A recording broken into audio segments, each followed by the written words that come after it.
Hello, my name is Ian Iliana.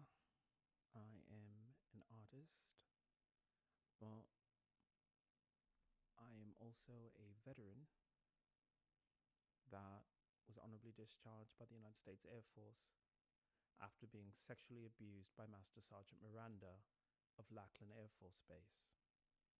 The United States Air Force did not give me a chance to seek justice, to see a court martial for a Master Sergeant who sexually tortured me under military orders for reading a calculus textbook.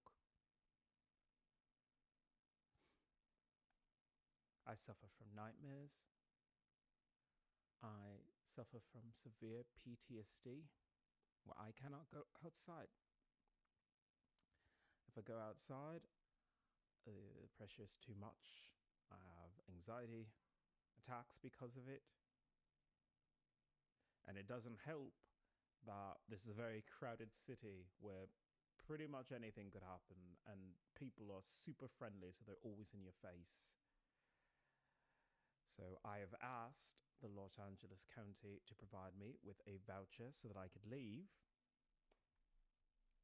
Of course, they take their sweet time.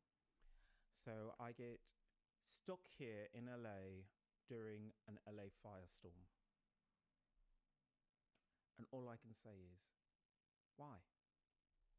Why?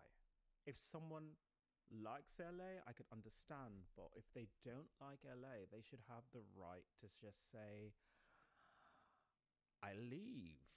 I will leave. I leave.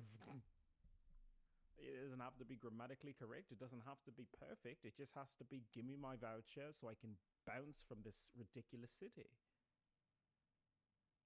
I mean, what kind of city is this that I'm traveling in the Long Beach area and some Latin grandma wants to grope me on the bus? And then I call the police about it, and the police just, they do their investigation, but, it's an elderly woman. And I'm supposed to say, oh, well, that stuff happens. Like, no, that stuff doesn't happen. That stuff happens on purpose. LA is a big place where things just happen on purpose. Now, some people call it LA magic. I don't call it LA magic. I call it really annoying shit. Luckily, I'm a person who says I could go buck wild, which is perfect because then I'm that disabled American veteran that people look at and say, well, this is why, veterans are not liked. This is why veterans don't get apartments. This is why veterans aren't hired, because they go crazy because of the slightest thing. So instead of punching that bitch in the face for trying to grab my crotch, I burst into tears because what else are you going to do when someone triggers your sexual trauma on purpose and you realize that it's a perfect stranger who you don't know? When I was in the military,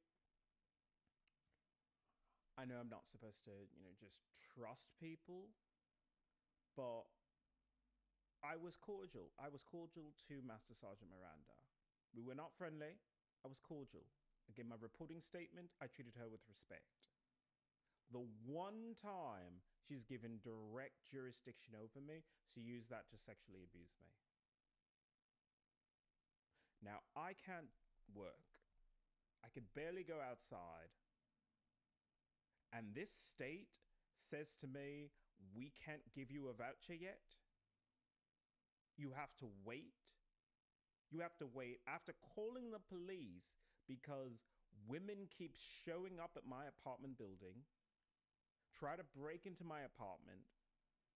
They show up all the time around me. They grope me in public. And I have police reports.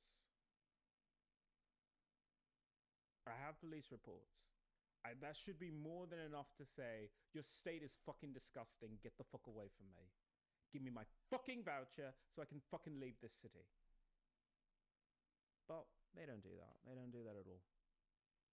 This country has a problem with military sexual trauma. most of these events that happen are preventable. I find it very curious that Master Sergeant Miranda was allowed to supervise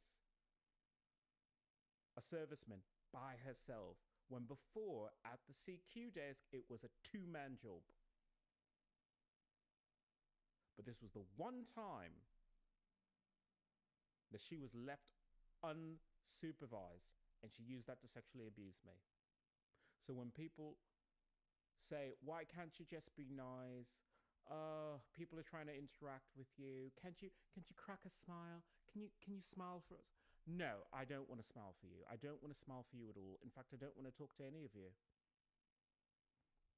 This conversation here is about speaking on behalf of veterans and current servicemen who are being raped, abused, and harassed in the military, while everybody else just ignores the situation, including the president, the CEO of Rape Inc., which is what the military is.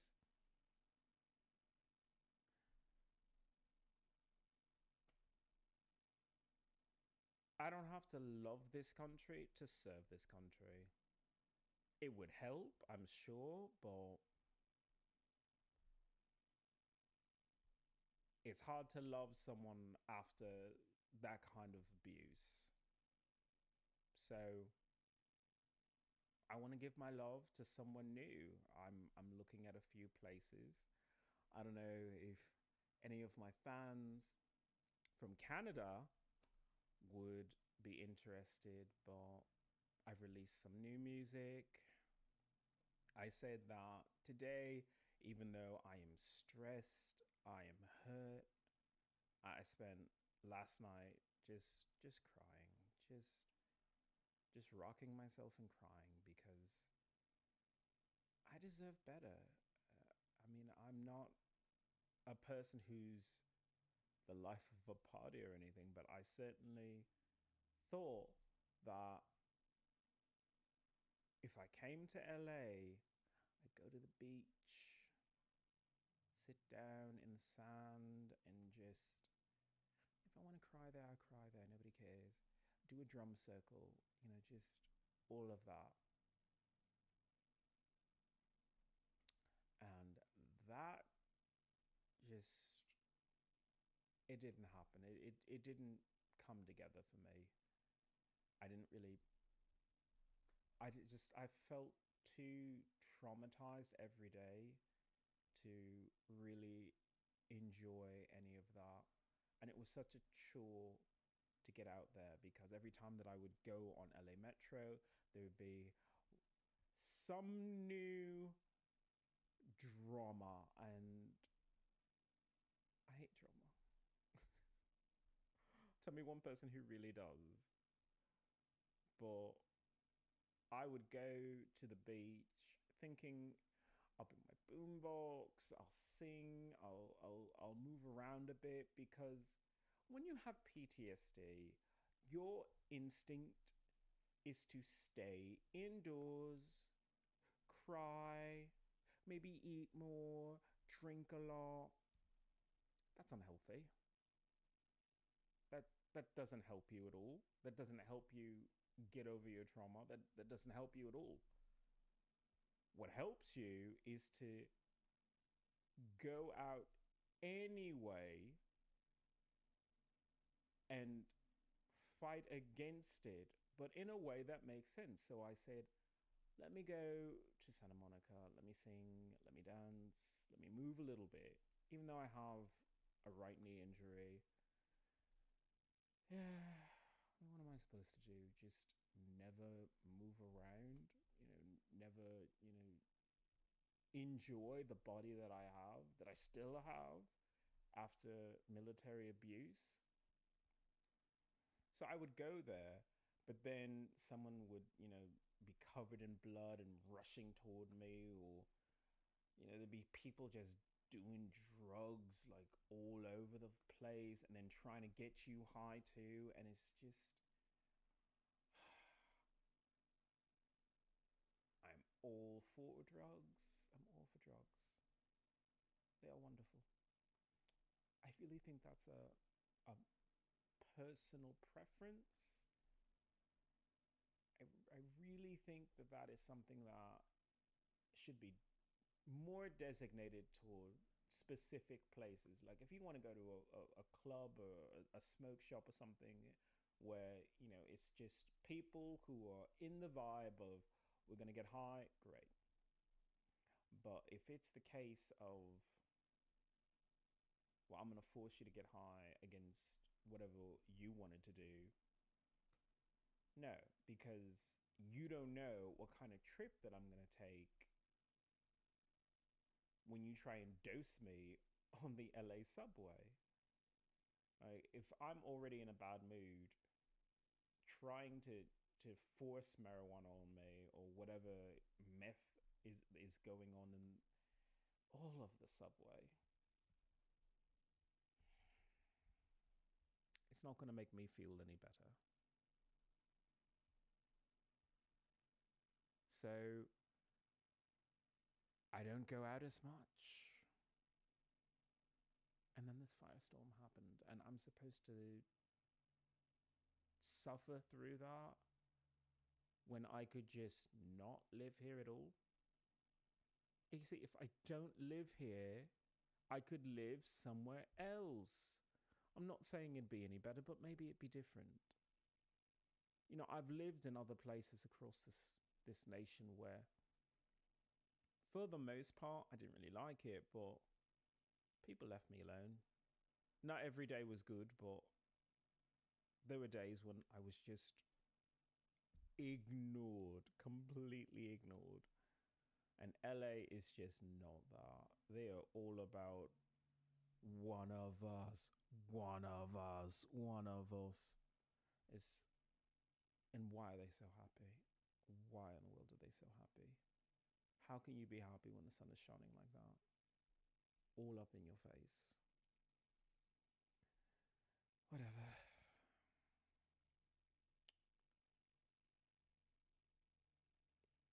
I don't like it here. I want to leave. And it's just not easy. It's not easy to be different. It's not easy to feel the pain and suffering of PTSD for military sexual trauma and not be able to regain what you lost. I had a life before the military. It was a terrible life, but it was a life. I lived in a city where I could move around. They were miserable people, but they were miserable people who didn't say hello. They were miserable people who minded their own fucking business. Like every day that I go outside, it's someone, trying to interact with me and be like, can you be my friend? And it's just, I don't know you. I mean, you could try anybody else. I mean, I have one of those faces. People look at me and they just, they want to be friendly toward me. And I'm not feeling that vibe. I'm not feeling it. They are always trying to interact, and they ask me stupid questions. What breed of dog is that? It's like, I don't know, you're about to hand me a medal or something, because if you are, then we can have a conversation. Otherwise, piss off, because I'm not interested in talking to you about inane things when I know most likely, if I'm very lucky, I'll never see you again.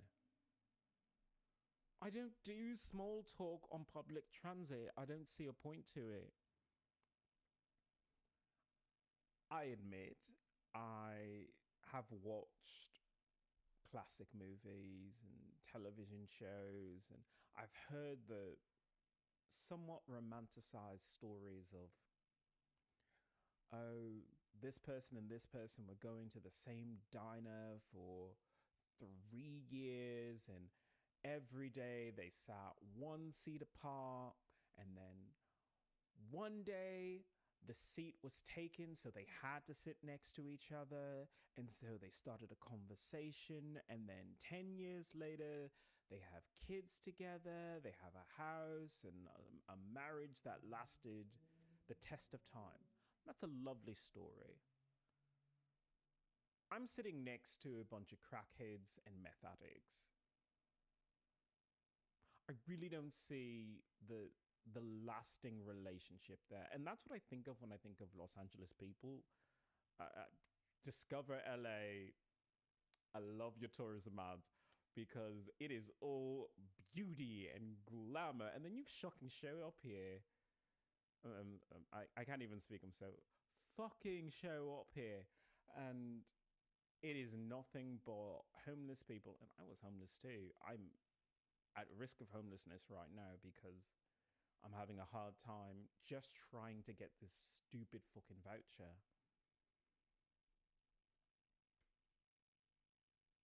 But LA is of the mindset of it's so cute. You feed them, you ask them, if, how they're doing, and you treat them like wild animals in an enclosure, and then you wonder why they run buck wild on public transportation when it should be, do you want to be housed? Because if you want to be housed, let's get you housed. If you don't want to be housed, you know, I wouldn't be that type of person who disparages other cities and states. But there was a city, I think it was Boston. People can correct me on this, but they used to do the homeless shuffle. So what they would do is count the homeless, and then while they're counting them, I think they spoke to them and said, "Hey, we don't really want homeless in Boston. Just say it's Boston to go with it. So what we'll do is we'll buy you a plane ticket, and then wherever you want to go, you go." And some people took that. They took that and said, "I want to go to someplace else." And that's great. That's a program that should have been a national program.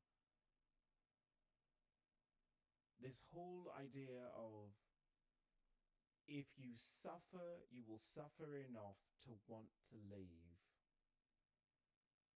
And then you'll figure it out on your own, and then you'll pat yourself on the back and say, "I did it, I did it, I escaped the abuse. I won't put myself through that again." That's great. But then how many people can actually say that? They have enough money to go to someplace else where they're not being abused.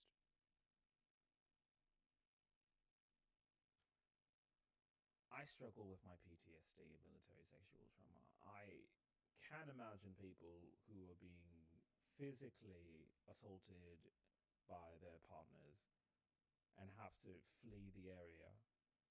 I can't imagine how difficult it must be for them to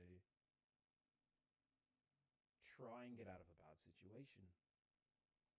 Because I'm in a bad situation right now, and I can't see a way out of it. But I'm showing up on YouTube to have this conversation because I want people to know what it's like to have military sexual trauma, to love your country enough to say, "I will serve, I will honor and protect," and then the country itself saying, "Yeah, but we want to just sexually degrade you and make it so that you will always have issues with the country after that." Essentially radicalizing people.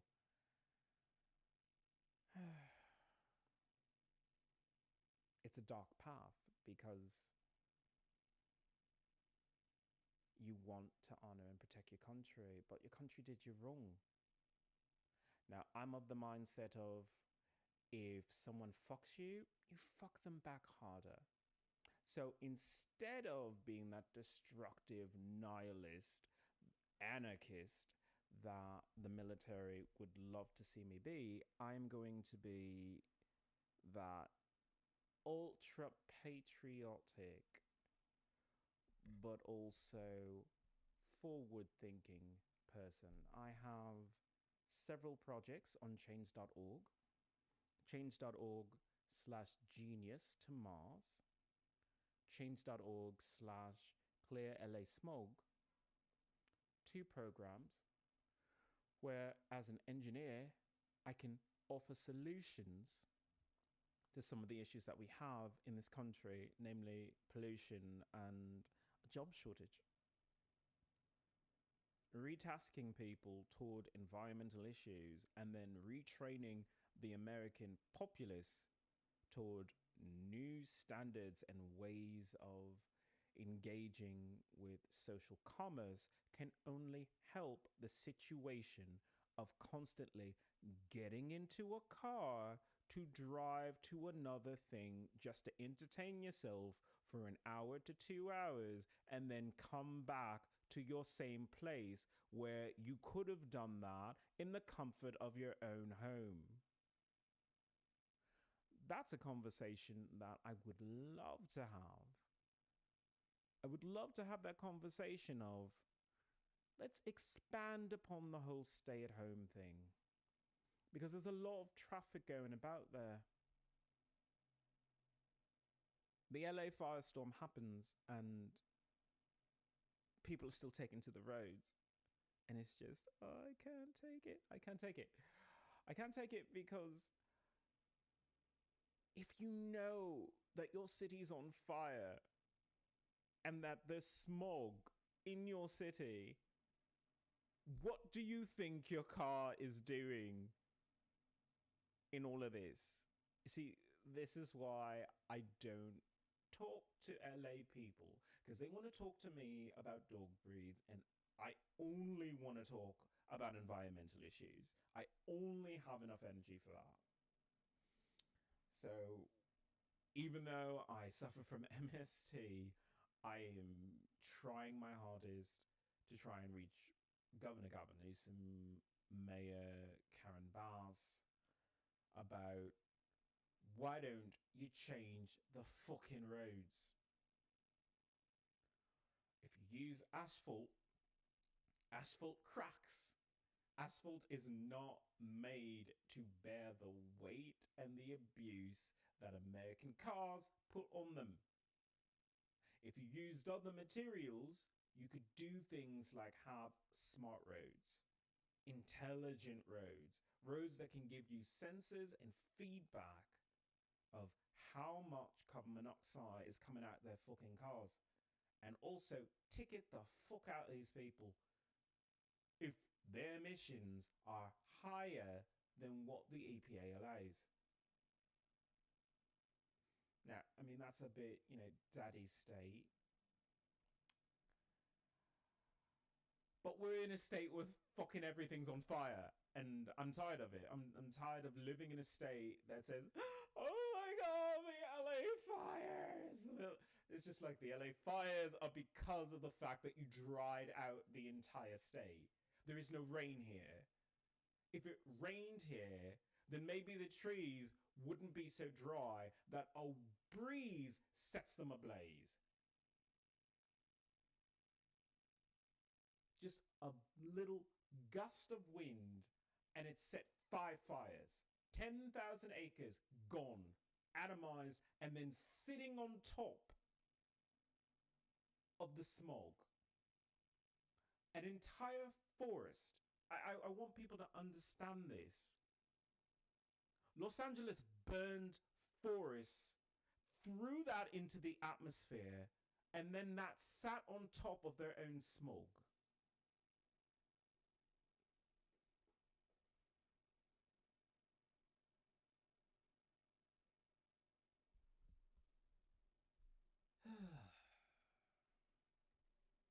But this is a city that is all about discover LA, the beaches, the Hollywood. It's like what Hollywood has been telling us for years that there was an issue going on. I love this show, Silo.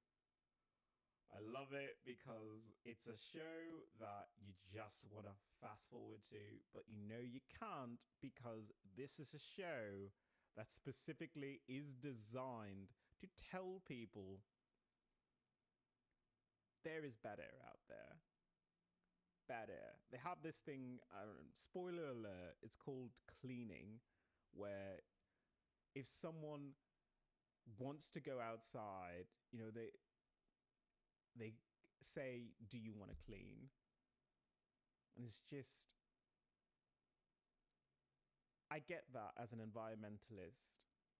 As an environmentalist, when I first came to LA, I was of the mindset of, you know what, I'll do my part.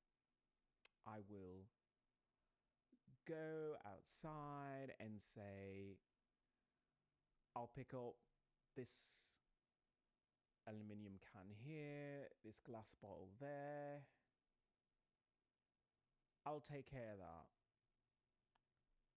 But then I realized that by taking it upon myself to try and clean that up, I was putting my own risk of health hazard. So I said there had to be a bigger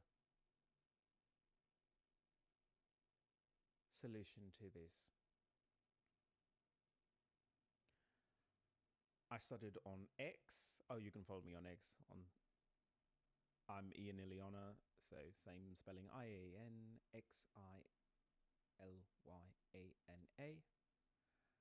About speaking to big companies like Pepsi and Coca-Cola and saying, do you still need six packs? Do you still need to use aluminium cans? It's 2025 now. Do you think we could maybe move past that? If Coca-Cola came in a biodegradable brown recycled paper and cardboard composite box, would you really care? If your Mountain Dew came in that, with the way that people swig Mountain Dew like it is the fountain of youth instead of the thing that sometimes rots your teeth because you drink too much of it, could you just use a different package?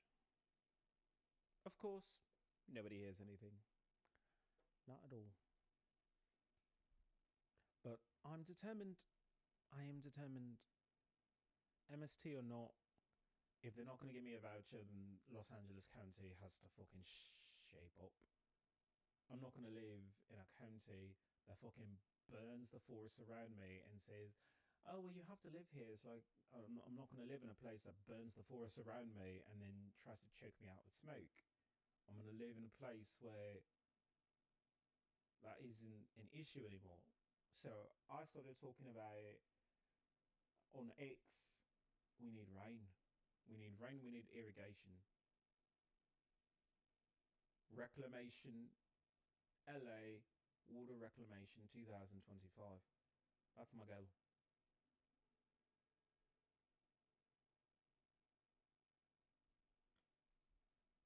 Because if the water isn't up in the air, it's not exactly as if it just disappeared.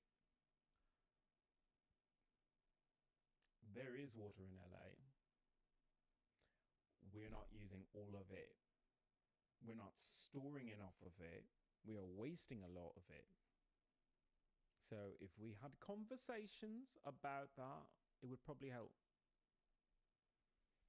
I'm a veteran with military sexual trauma, so I can't have face-to-face conversations, but I can do this, and I have to say that this is how I'm going to speak to people from now on, because I've been so hurt by the American government who sexually abused me in the United States Air Force that I cannot talk to any of these people again. Just just no.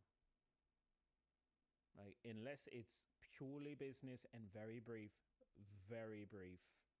I cannot do it. But this I can do, because this is a way to tell people across the nation, across every nation, you have options. I'm an engineer. I've come up with a couple, changing the roads in order to make sure that pollution stays out of the air and maybe goes into making things like pencils or plastic or vinyl. Why not just recoup some of the chemicals that you're just throwing out there instead of having to constantly mine it? A whole little ecosystem there that you can really generate some profit from. But that's what I think.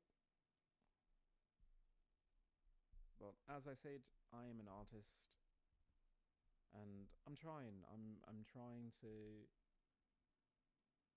keep going after so much hurt and so much abuse. And I'll be honest, I'm a bisexual, non-binary individual, and I don't interact with people. So because of my trauma, I am depriving myself of expressing myself. I can express myself online, but what about in public? I can't go into public because I have PTSD and I freak out and I have to be angry all the time and I have to be rude and aggressive and I have to scream no. And it shouldn't be that way. I should live in a town where I could just sit quietly on the bus or train and not have to deal with any of it.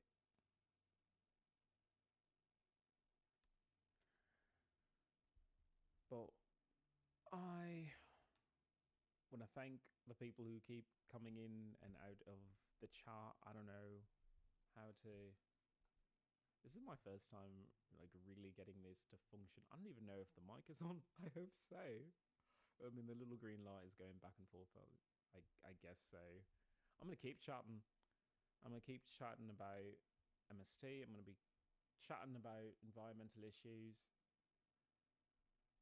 Someone has to.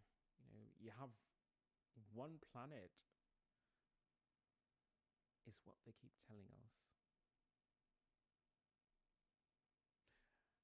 Environmentalists love to say, we only have one planet. The Earth is so precious, so precious. You only have one planet. That is just as damaging as the people who say, who cares? Because it's limiting. It's limiting our science. It's limiting our culture. It's limiting our freedom. Mars is a planet. It doesn't have the same gravity. It doesn't need to. If they used the right engineering solutions, you could put a colony there. You could put farms there. And then that would be another way to live, another way to tell people the Earth is super pissed off. This LA firestorm is personified anger. The Earth is angry, and it said, you pollute and you're just going to burn. That's a different planet. LA was shown what Venus is,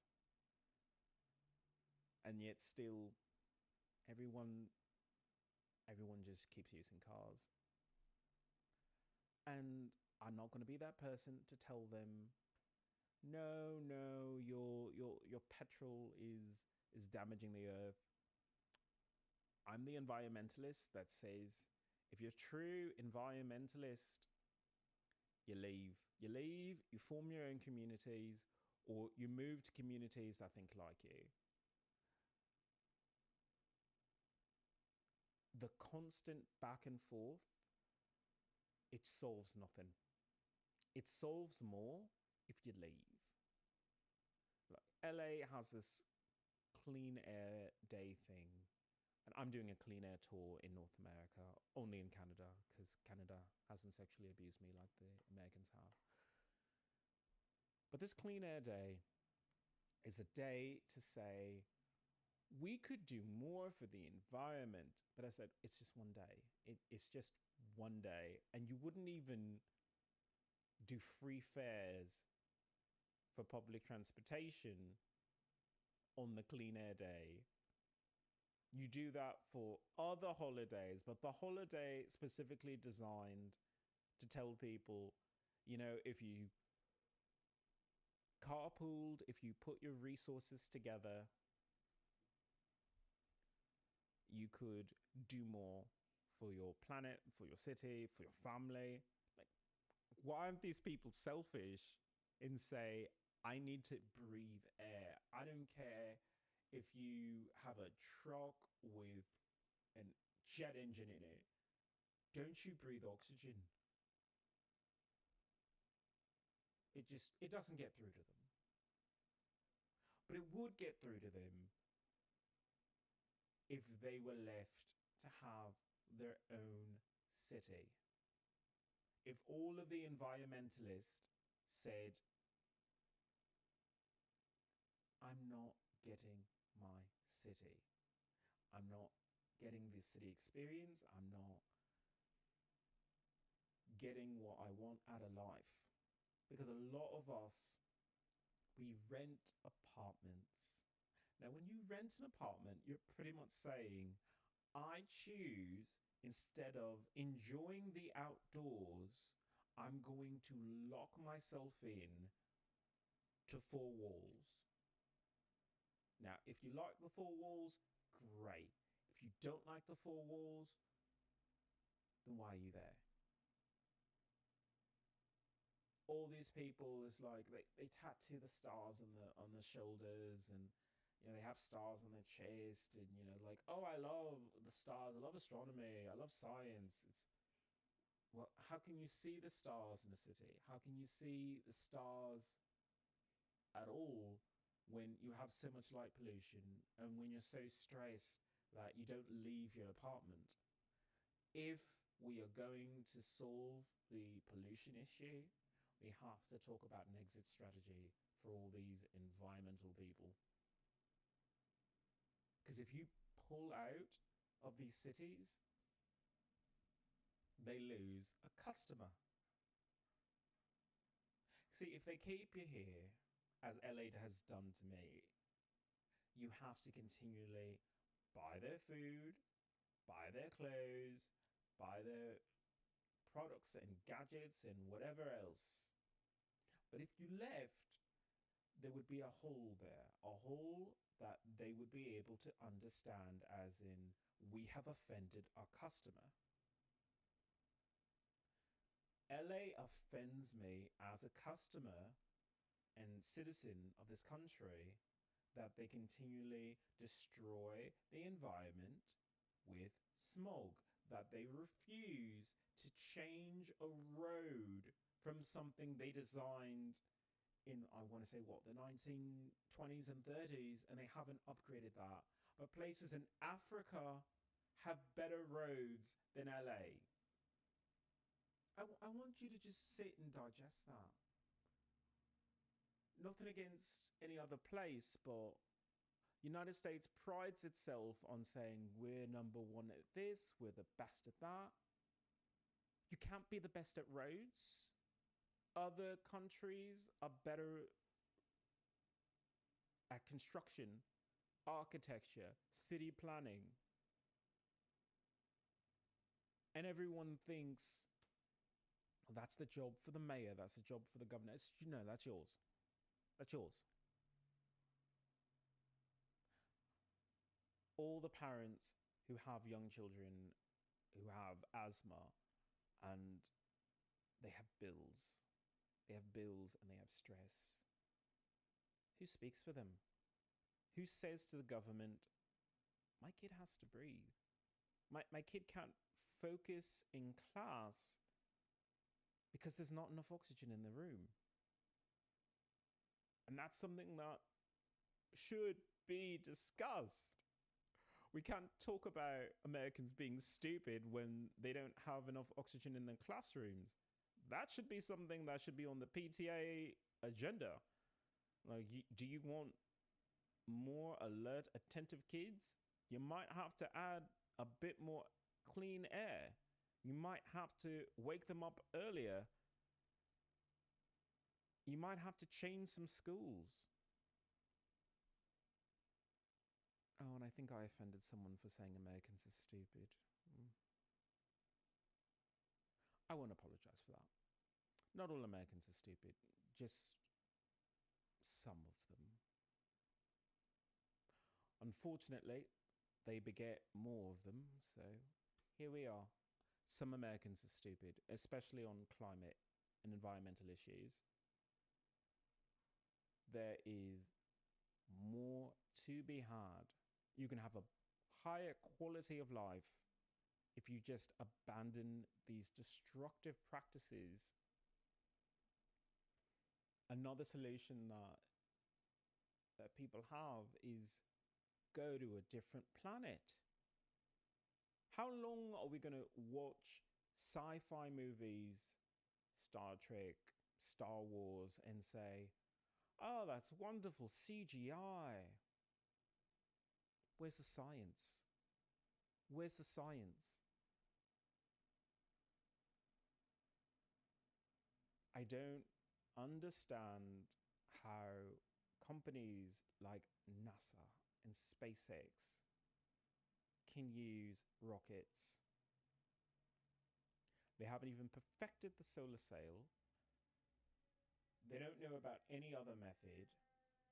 Change.org/gravitywell is one of the physics projects that I'm doing, which I still need support for. So change.org/gravitywell, which I think is a petition for me to be the head of the British space operations. Hint, hint.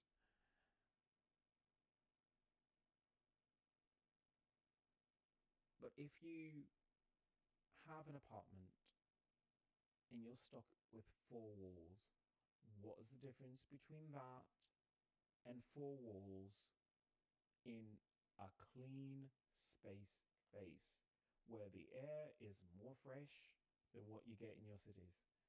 The food has non-GMO. It's plentiful. It's delicious. It's nutritious. No additives. No radiation in it. These are things that we need to talk about. I love Bethesda in the Fallout series because they've been telling people for the longest time, oh, I've lost everyone. Thank goodness. As I talk about Fallout, a game and a TV show, congratulations, you're evolving, about nuclear radiation making life difficult. It makes life difficult. But that ball in the sky, the sun, that gives nuclear radiation too.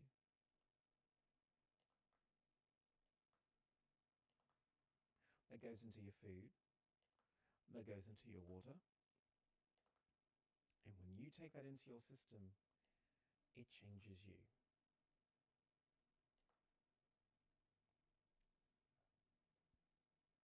We've always said cure for cancer will be found within our lifetime, within our generation. Oh, hello, new person. The cure for cancer is identification of carcinogenic elements within the environment, namely stress chemical. those two things, stress will turn on a gene and make it metastasize a cell. Chemicals will do the same exact thing. But then there's radiation. When you go out into that sun, oh, I don't know if you've ever watched this show, Agatha, and they talk about the Witch's Road. It's this lovely ballad. It's just like, come on down, the Witch's Road, all the power and the glory. They're really talking. I really need to do a whole show on what Hollywood is trying to say, but just whoosh goes right over people's heads. And thank you, Disney, for that lovely show, and Agatha Harkness. Just cool characters. But I watched that show and I said, oh, they're talking about this Discover LA thing where everybody wants to move to LA and be like, I'm going to be an actor, I'm going to be a singer, I'm going to be a dancer, I'm going to be this amazing person. It's just, no, you're coming to a city that knows that you're young, knows that you're beautiful. And then every time that you go out, you're being irradiated. You're literally living in a smoke lodge with open doors. The air is so bad. It's petrifying our lungs. Petrifying our lungs. So all these people who want to be actors, good luck to you. Why don't you just move to Atlanta? Atlanta, at least, has slightly better air than Los Angeles, and they're doing all the shows there. So for all the people who want to work in the entertainment buildings, sorry, it is so hard for me to talk. I don't sleep enough. Anyway, the entertainment business. If you want to go into the entertainment business, just move to Atlanta. They're doing all the shows there. They're probably casting agents there. Because if you move to LA and think that you're going to do anything, you're going to be outside for the most of it, and you think you're getting fresh air, you're not getting fresh air, love. You are being just literally cooked by the sun, and you're filling your airs. You're filling your lung with air that is not good for you. And as an extra, because everybody starts off that extra, and one day you'll get a line, and that'll be your ticket. So if you're an extra, you're just standing there for what, 10, 12 hours? 10, 12 hours of just breathing in the worst air ever, baking under the sun, and at least, the lead actors have the wherewithal to say, no, you give me a trailer. You give me a trailer, I'm going to stay in my trailer until I'm on call. Because if you do that, then I can reach my zen, I can do whatever. But what happens to the rest of the people? And I love how SAG-AFTRA is all about, well, if you're a big name star, of course you're in your trailer. But California, I would love to sue the fuck out of you for what you do to these extras. And pretty much everyone in this entire county, because when you don't allow them that luxury as well, because you need background environmental, just B-roll, you're actually damaging their health. So they're not being paid enough. They're not being paid enough for the skin cancer that they get. They're not being paid enough for the eventual lung difficulties. And I will say this, it only gets worse. It only gets worse. It doesn't rain here. Wind causes firestorms. So every year these people come here and it's a little bit worse. Just a little bit worse. Oh, and the forests are gone because they were engulfed in flames. So you don't have that to filter out all the bad stuff. And yet they're not being paid enough. And I think all people in Los Angeles County should be paid. If you're not going to acknowledge the fact that the pollution in this city affects the health of every single person that's in there, then they have to pay. They have to pay and give subsidies to people to make changes in their life so that they're not affected by the poor decisions of political leadership.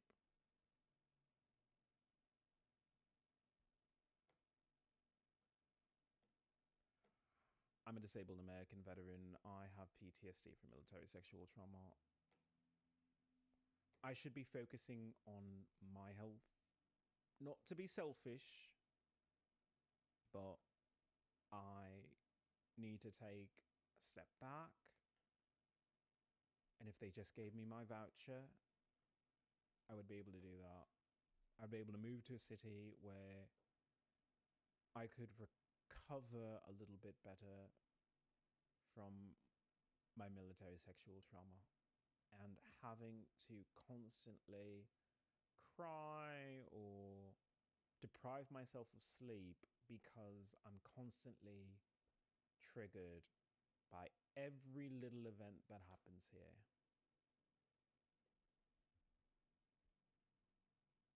I cried yesterday.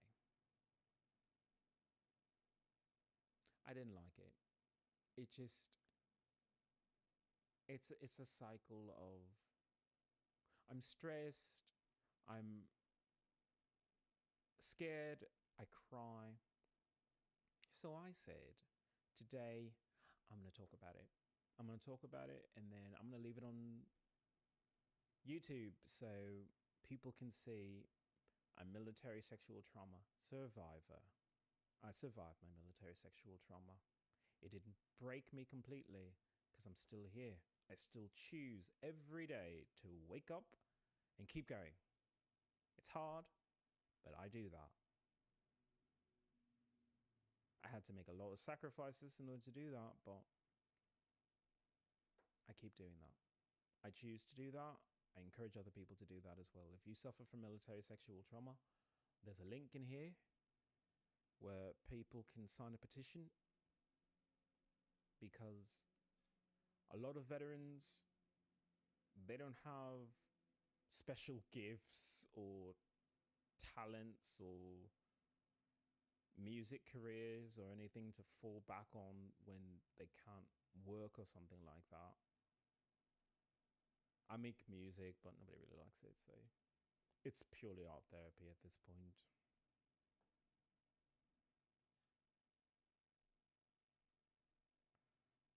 But having those benefits could mean I could see a private care doctor who could help me with my PTSD symptoms. Help me not reintegrate into society, but perhaps prepare myself to eventually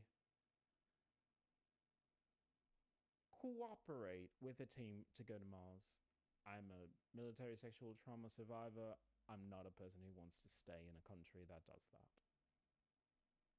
In fact, I want the expanse of space in between myself and the United States after they sexually abused me at Lackland Air Force Base. Mars is a planet which can support life. Everything that we have right now, we can just shove on Mars. You want a Starbucks cappuccino, frappuccino, espresso? Bottle it, ship it to Mars, drink it, watch the Martian sunrise. What is so special about Earth at this point when most of us don't even experience it?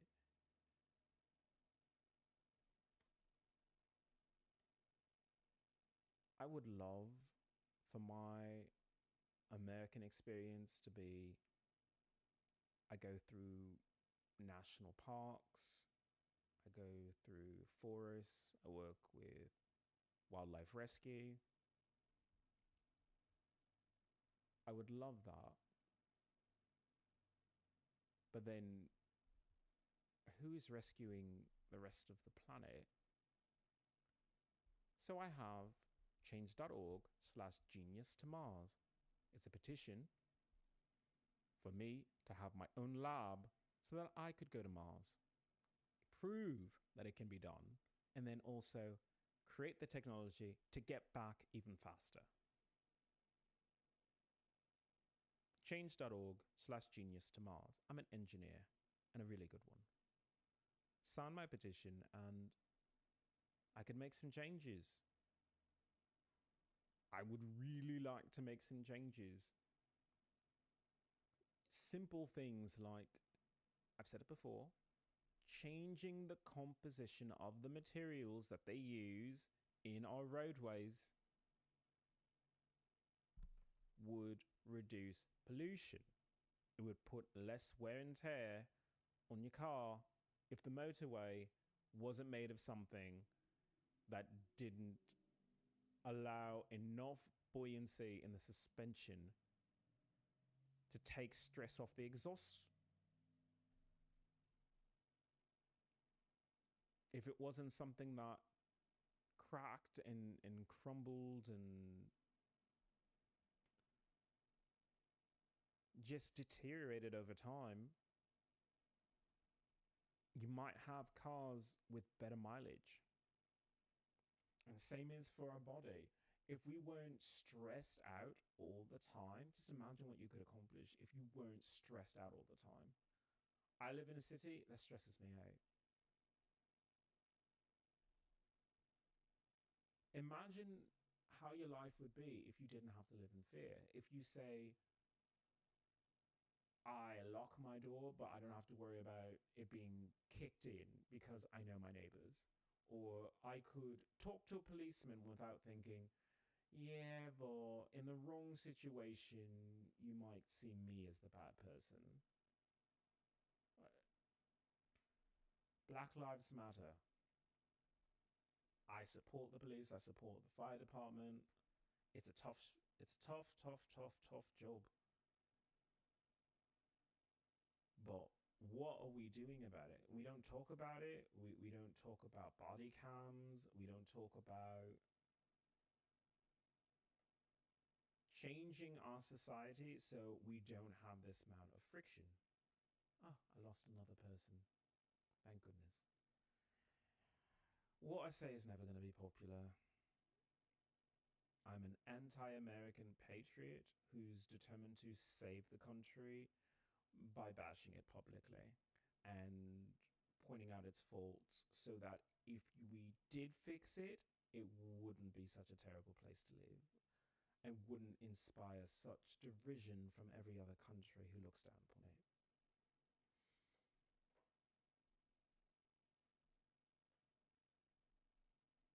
So, yeah, never going to be popular, and I don't want to be. I want to be a person who goes to Mars.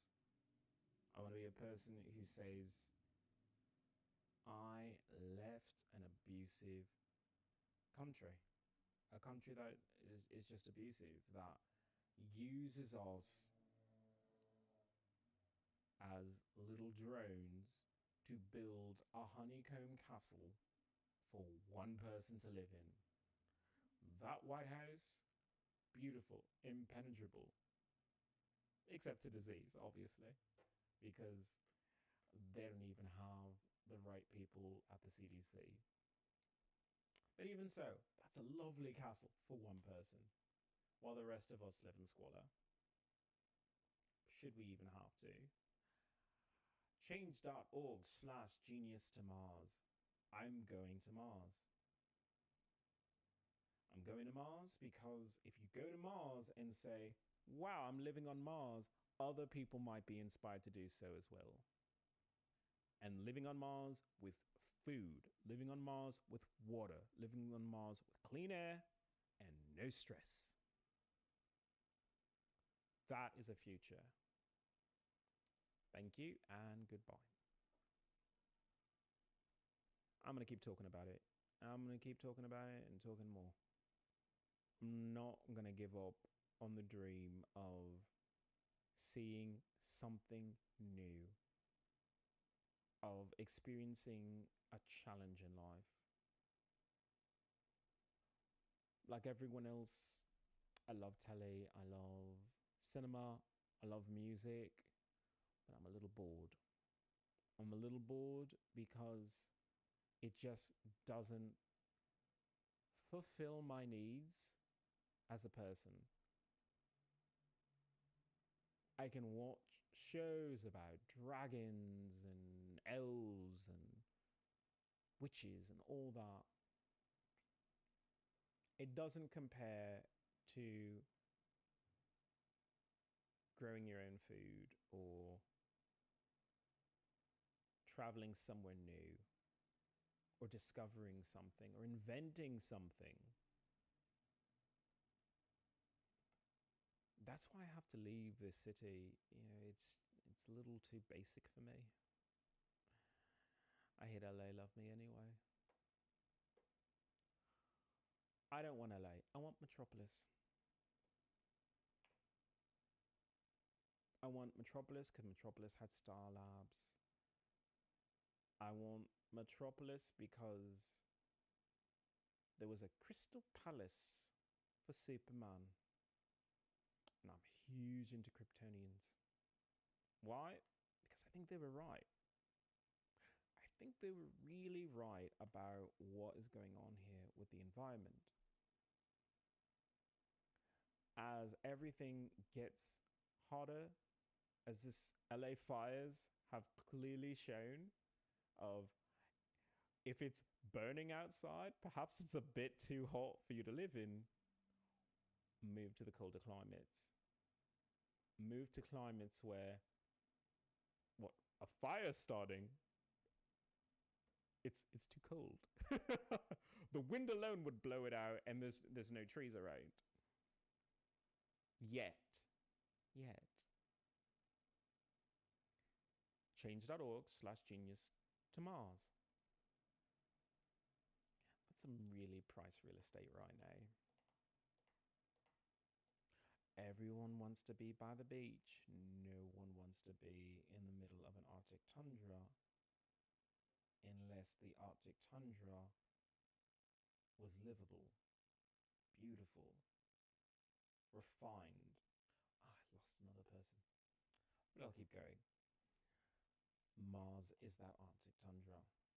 It is cold as fuck there. You can't go outside.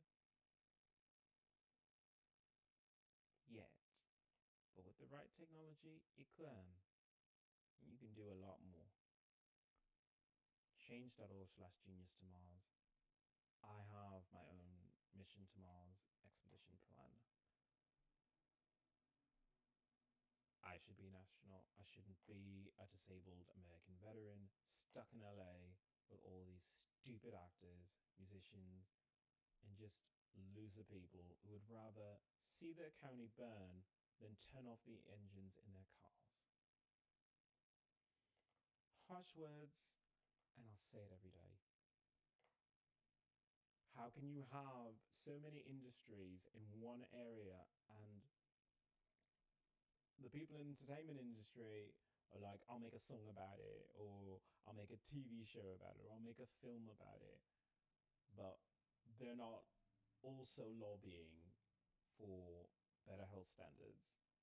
I love all those SAG strikes and protests, and I didn't really look at everything, but were they talking about, well, if we're going to be doing these LA city, downtown, exterior shots, that's affecting my health as an actor. I should have that city cleared. But, they always want the grimy look, the grimy look, the grimy look.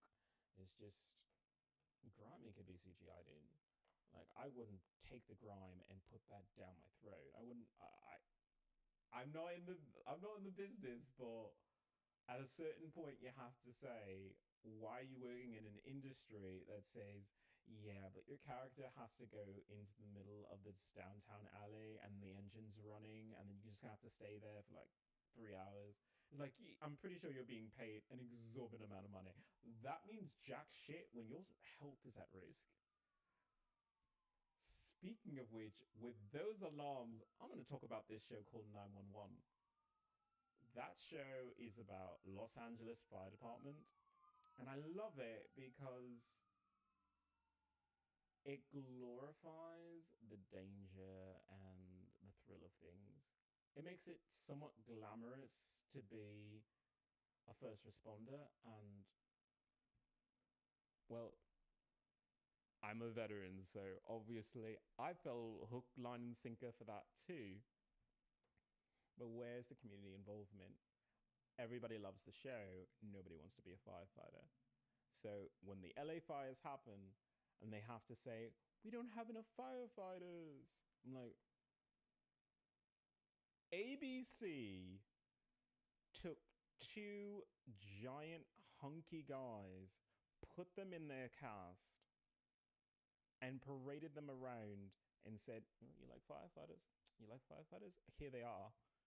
And when the fires happened, they still didn't have enough people. The effect of cinema on people is beginning to wane. If when it comes to a state emergency like that, people aren't saying, well, I'll be a fireman for a day or two if it means that we can put out the fires that are going to, set whole towns ablaze. I'd be a firefighter for 2 days. And I lost another person. Thank goodness. These fires keep happening. And everyone says, well, I love our firefighters. Really? You love them? You love them so that you put their lives at risk, but not your own. I didn't, because number one, I'm not really qualified to be a firefighter. But two, I could spend my time on X speaking about the environmental solutions so that we don't have the next wave of firestorms, which is irrigation and, of course, my Clear LA Smog initiative at change.org/clearlasmog.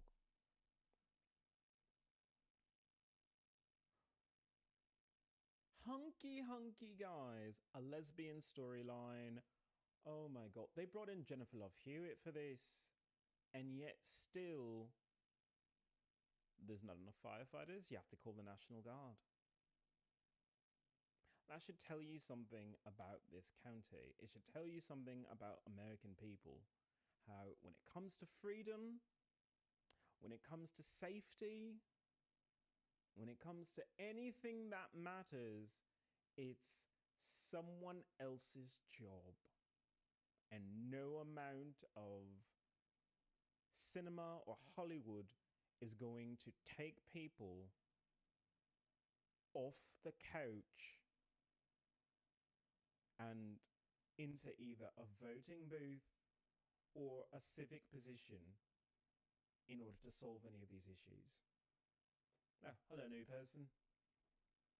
So currently I am talking about 911, this LA show about firefighters, and I'm saying, number one, it's a great show. Super adorable people. I mean, it has Peter Cross. I mean, I've followed him since 6 Feet Under. He's a phenomenal actor. Phenomenal.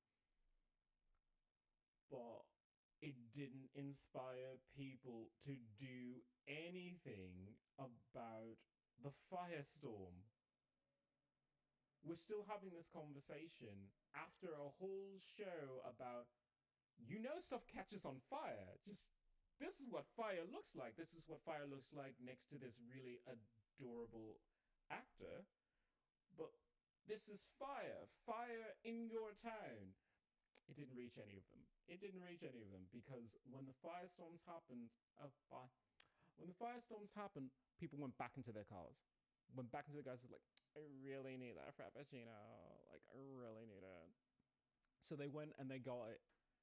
And it's just, that's the reason why the whole county is a dried out cunt.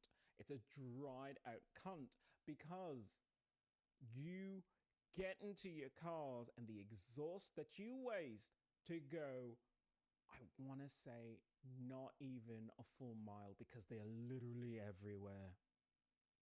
To get one beverage that you could have delivered to you or you could brew yourself. The selfishness, the selfishness, and yet still the more selfish country itself to not say to an American engineer, go to Mars so that we don't have to constantly waste our resources, that we could build a brand new city that had electric cars only. If you live in a city like Los Angeles, New York, they're never going to get it. No matter how many Teslas they give away or whatever electric car, there's never going to be enough people to say, well, we should have electric cars only. You could do that if you moved to another state and said, we're forming a new city. But people don't think that way. They think, I thought that way too, because that's why I'm in Los Angeles. I said, at least if I move here, I might find people who are a little bit more like me.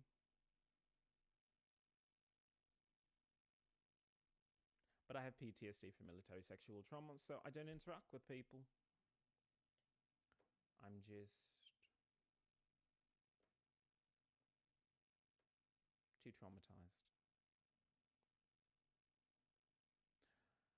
But even through the trauma, I have to do something because the state was on fire. You lost forest. Every single one of those trees had a history. It had a life. It remembers summers and winters. It could tell the difference between the rainfall. It knows its history. Those trees are alive. And we as humans just burned it down. That's not okay. It'll take decades for that to recover.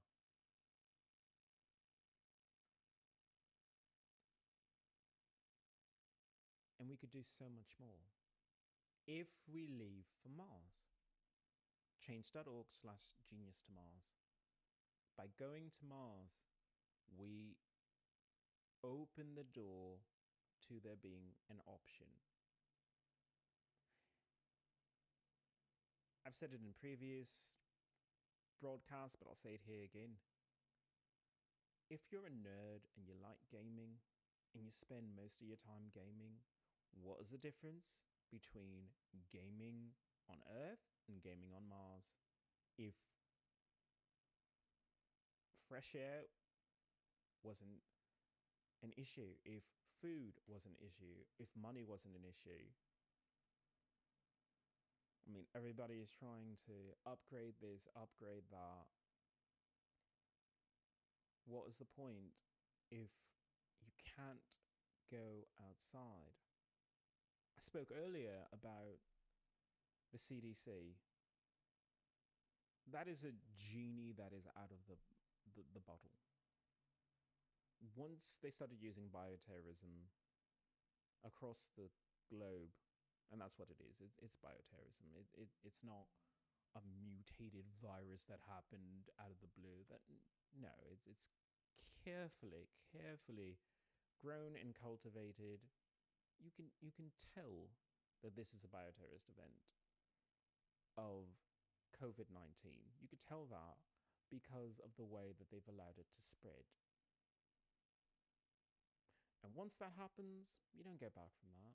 You don't go back from, oh, bye. You don't go back from a pandemic, you go forward.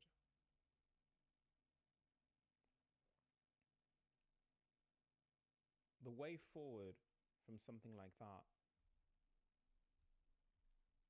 is to understand viruses themselves and to think beyond vaccines.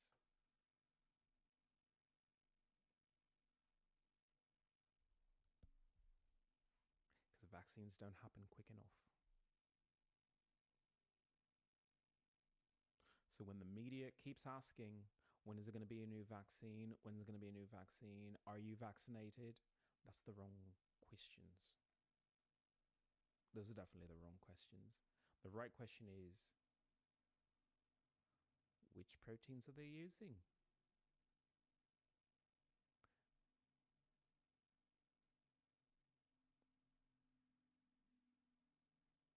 That's how I think, anyway. Because I'm a scientist, not some idiot on the street. I folded proteins in order to make that vaccine.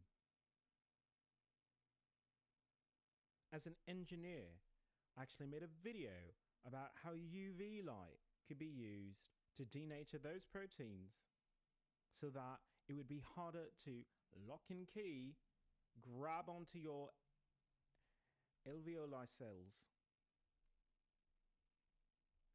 But as I said, I'm a disabled American veteran. Nobody wants to listen. I wrote to Harvard about what they could do in order to safeguard the area so that they could resume classes. Nobody listened. I'll keep talking. I'll keep talking because when it comes to any sort of disaster, your governor's not there for you. Your mayor's not there for you. You're there by yourself.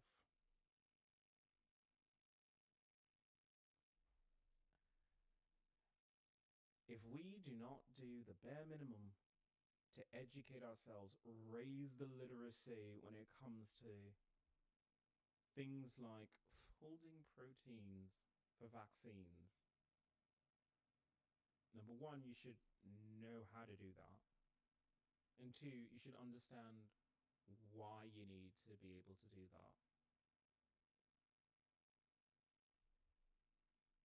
Even if vaccines take too long, that's why.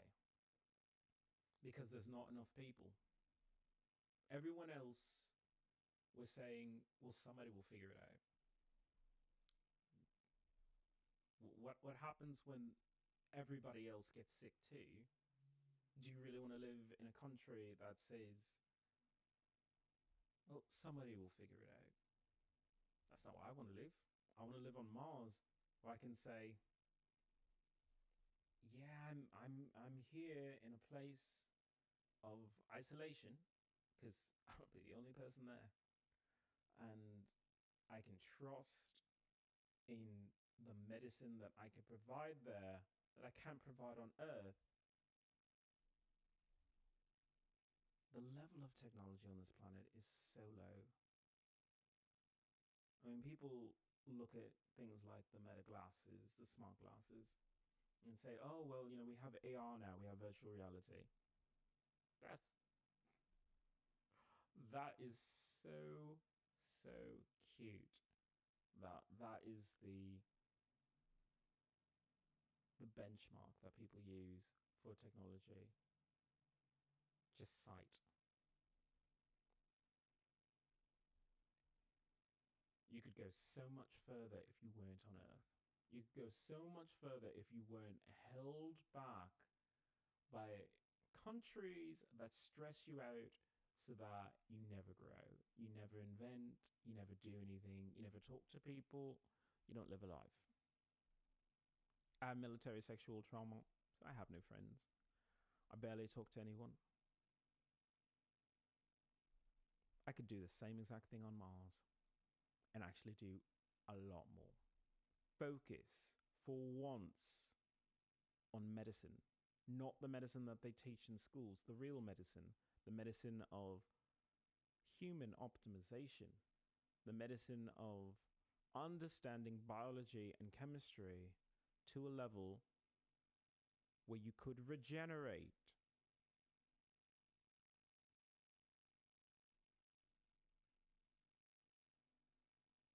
Why do we live like this? Oh, hello, new person. Why do we live like this when we could do so much more? Change.org/genius to Mars.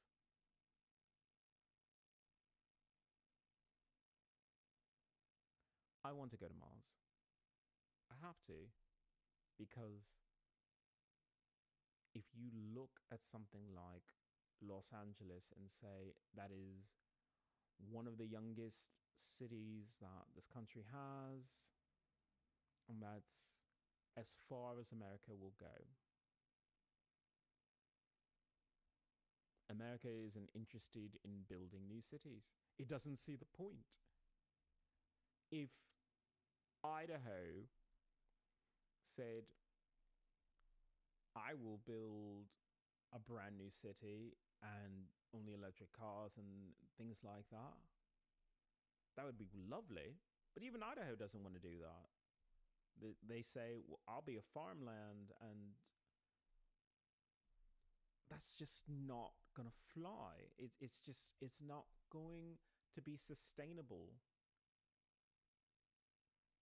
That row of states that have prided themselves on being America's heartland, America's farmlands, that is going away. If it isn't a twister, it's going to be a drought.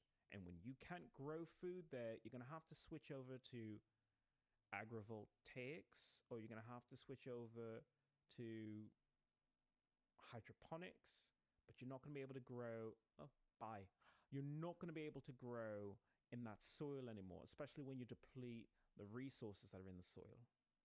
When you constantly turn it over and turn it over and turn it over until all the topsoil's gone. And you don't add any more nitrogen, or you use too much of pesticides, and there's just so much going on in that area. And then there's climate change, which is going to move your beautiful Goldilocks zone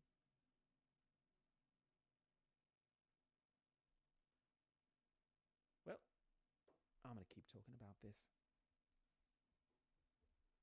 That lovely Goldilocks zone. When California first started, I'm sure it rained on occasion. When I lived here, as if I've already left. I live here, and it does rain on occasion, but when it rains, it is so beautiful. It is so beautiful because my nose doesn't burn anymore. My nose isn't on fire because of the acrid smoke coming out of the air and into my lungs.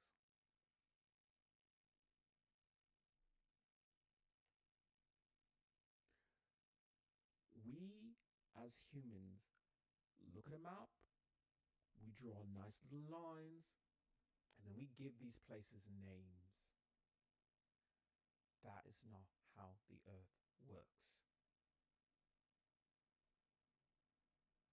This is not California. This is Mexico. It may look like Los Angeles. You can call it Los Angeles. This is not Los Angeles. It is Mexico. It is Arizona. It is a drought.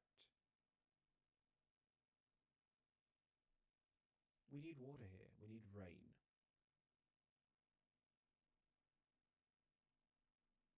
I'm going to keep talking about this.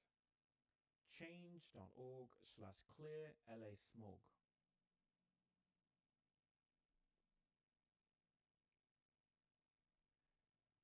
If this city would let me help them by changing the roads, I could reduce the pollution. If they let me build what I need, I could restore the water cycle by using reclamation of the water that they have already. So you wouldn't have to ration, but you would be able to direct some of the water to things like storing it for fires, because a lot of people waste water, or a lot of people just see the water go somewhere else.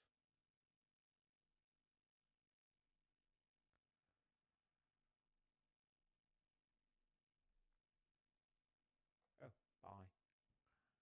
I'm going to keep talking about this. Someone has to stand up to Mayor Karen Bass and Governor Gavin Newsom and say, we need a long-term solution. You cannot allow that many firestorms without saying either people have to move out of this area because it's uninhabitable, or we have to fight for our area. Not physically, but we have to be able to say, what can we change? What can we change? Let me at least change the roads. If you let me change the road, I can reduce. I can't speak. I'm terrible at speaking. The fear of it. Public speaking is fucking terrible for me. But yes, if you change the roads, I can reduce the pollution. Because you have I guess that's what my brain is so fast. It's a population thing as well, because as soon as kids turn 16, they get a brand new car, and most of them don't go electric. So yet another motorist on an already crowded highway of cars. I support people to have choice. I think that freedom of choice is important. I'm a veteran who suffers from PTSD, from military sexual trauma by the United States Air Force sexually abusing me. My choice was taken away from me. So yes, I believe in freedom of choice. I believe in the freedom of choice that if you own a gas guzzling car, and this goes against everything environmentalists will say, but maybe I'm not an environmentalist, I'm a realist. I say to those people, enjoy. Enjoy. Because it's not your car or you that I have to fight. I have to fight the smog and the pollution. That's my fight. And I'm alone in this fight. I can't do it without thinking about him. He's so cute. And I look so bad right now. Oh, I'm totally vain. I'm totally vain. Oh, it's such a good quote. I keep thinking about this one show. This one show. Oh my goodness. I'm so embarrassed. I'm just so embarrassed. I'm trying to make a point about environmentalism, and I'm just thinking about this hunky firefighter that I sing songs about. I sing songs about his character. I don't know him as a person. Of course, I respect him as a person. But, his character. I sing songs about the character. Oh my gosh. Anyway, as I blush, I'm dark, but I'm so blushing. Oh my gosh.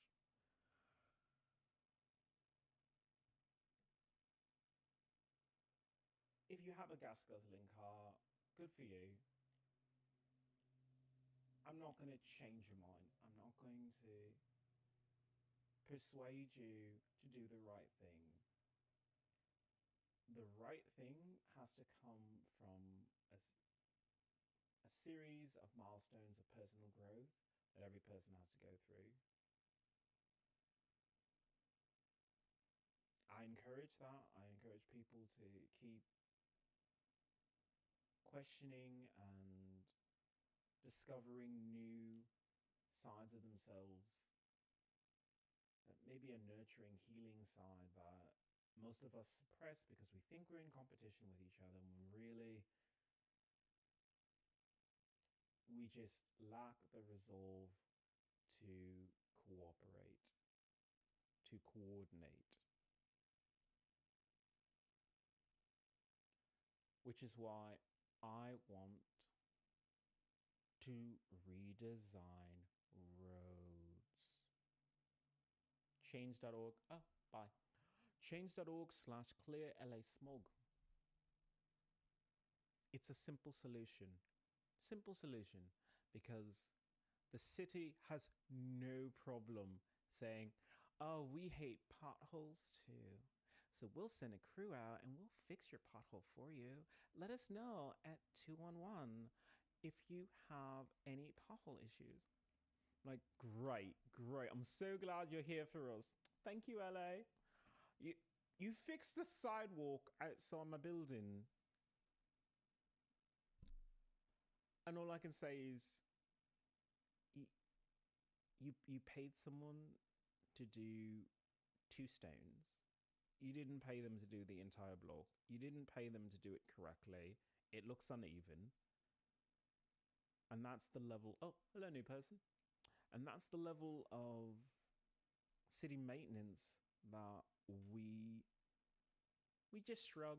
We just shrug and say, when what we really should be saying is, no. If you're going to block the street off in order to do construction, do it correctly. Do it to a standard that actually benefits people, motorists, pedestrians that have to walk down it. Simple things like, in a school zone, raising the curb might actually save a life. But people don't think that way. I think that way because I'm Captain Save-A-Ho for Americans, the country that's actually abused me. But I have to because I live here. And until I go to Mars, change.org/genius to Mars, I'm going to try and save these people. I hate them. I will not talk to them, which is why I have to talk to them through a microphone on YouTube, because I can't have a conversation with another person in person because I have PTSD from military sexual trauma. And it triggers a lot of anxiety, fear, and anger that the country that I gave so much up for wouldn't give me the dignity of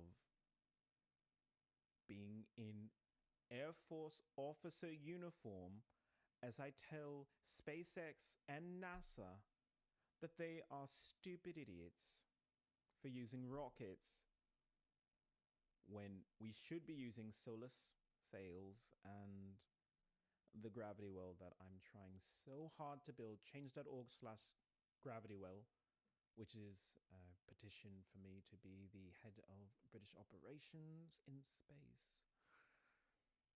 Hint, I'm so subtle. But I'm not wrong. Someone has to be in charge of space operations. Somebody actually has to say, this is the plan to how you terraform planet. Not, we'll just keep throwing CGI and sci-fi and shows and hope that one day some nerdy kid is going to say, well, I'll take care of it myself. It's, oh, bye. I'm that person. I am that kid who grew up watching shows, Star Wars, Star Trek, Earth, the Final Conflict, all these shows, and said, yeah, but there's science. There's science, and there's also a bit of a timer. The LA firestorms is a wake-up call. And I don't think people are hearing the alarms. I hear alarms, and sometimes I have to ignore them too. But we can't keep doing that. We can't keep doing that in Los Angeles County, and we can't do that in America. And as much as I want to keep talking about LA, we got to talk about London. We got to talk about all industrialized cities on the globe that would benefit if anybody would sign my petition for change.org/clear LA smog. Because if I can build the right roads in one city, I can do it in every city. I could change pollution change. I am not apologizing. Fucking wow. Peptic distress. I am so human.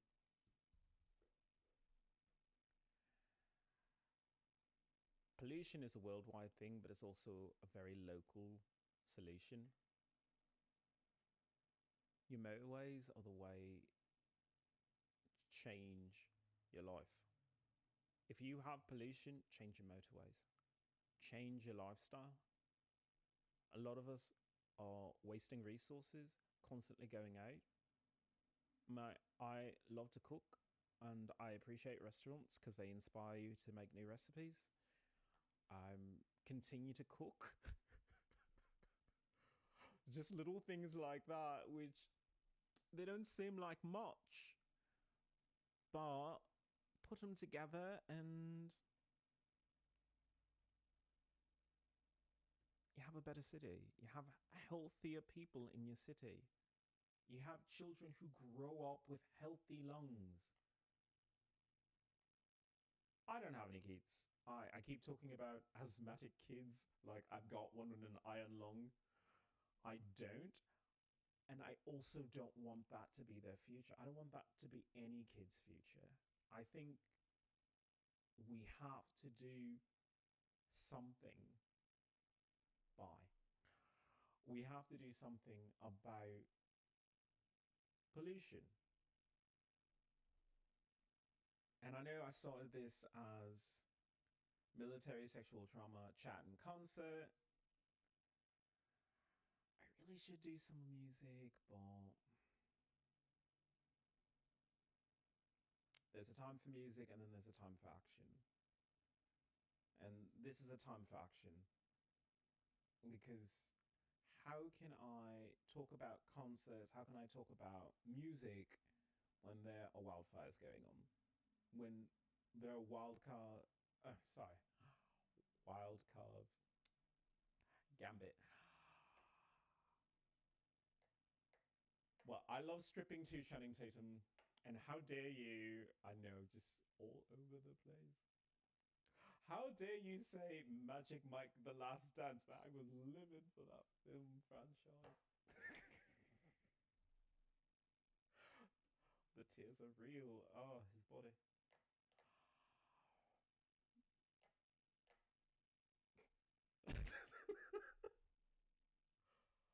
Wow, you know I lack sleep when I'm trying to talk about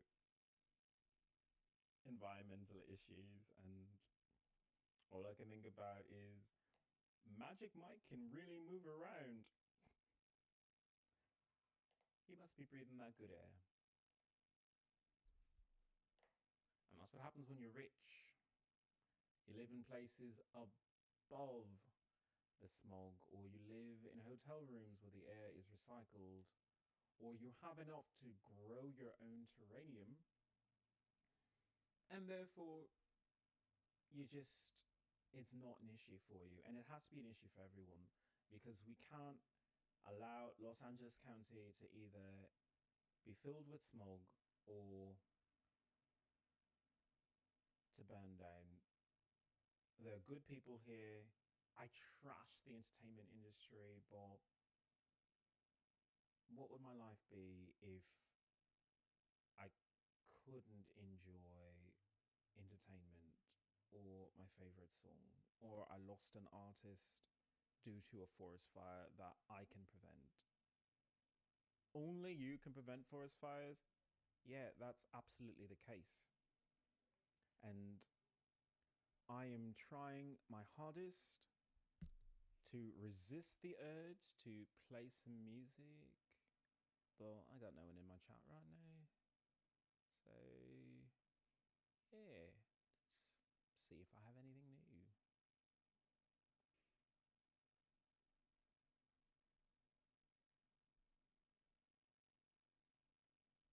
Also, I'm going to turn on some lights. My goodness.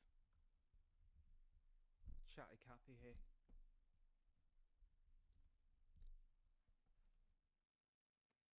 One second, I'll be right back.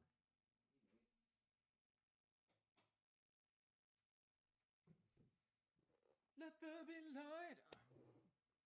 I'm